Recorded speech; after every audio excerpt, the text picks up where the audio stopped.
I have to stay up late because nighttime is the only time I have for myself. Do you ever find yourself thinking this? Well, I just learned that this is actually called Revenge Bedtime Procrastination. Let's take a look. I'm Dr. Nishi Bhopal. I'm a physician specializing in integrative psychiatry and sleep medicine. If you don't already have it, go ahead and grab my free holistic sleep guide. The link is also available in the video description. The term bedtime procrastination was coined by researchers in the Netherlands in 2014, but about 2 years later, Chinese social media added the word revenge to it, giving it that emotional kick that made the term go viral. Whether you're an overworked employee, a frazzled parent, a stressed out student, a busy entrepreneur, you may have found yourself staying up late just to get a few precious quiet hours to yourself at the end of the day, even knowing that you should probably go to bed a little bit earlier in order to get more sleep.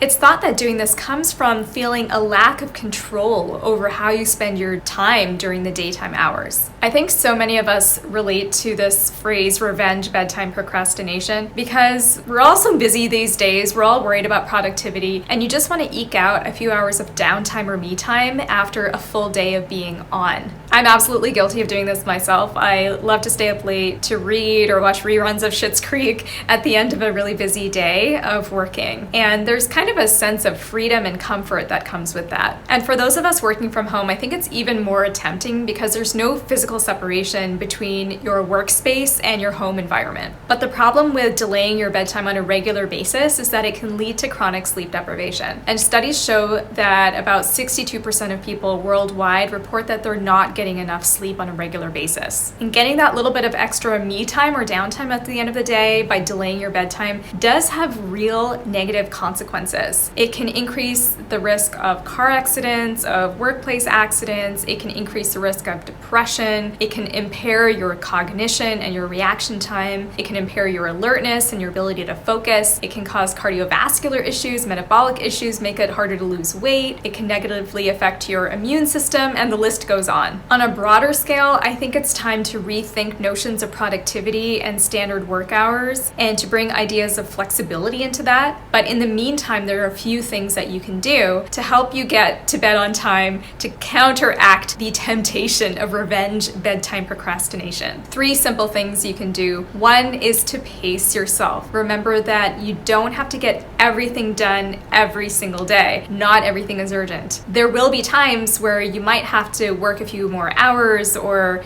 stretch yourself a little bit longer during the day, but that's not all the time. So on a regular basis, try to pace yourself and make time for yourself during the day so you're not trying to add that time on to the end of the day in the nighttime hours when you should be sleeping. The second tip is to minimize and streamline as much as possible wherever you can. That ties into the first point of only doing what's needed that particular day. Take breaks during the day. Take time off when you can. Set a cutoff time for work at the end of the day. And again, for those of us working from home, it can be hard to do that because there is no physical separation. You're not closing up your computer at the end of the day and then commuting home. So you need to set a cutoff time for yourself. And then make sure you're scheduling time for things that you enjoy. And the third tip is that once in a while, if you want to stay up a little bit later and sleep in a little bit later the next day, that's okay. You don't have to be super rigid about this, but don't make it a habit on a regular basis. It's not worth the expense of your mental and physical health.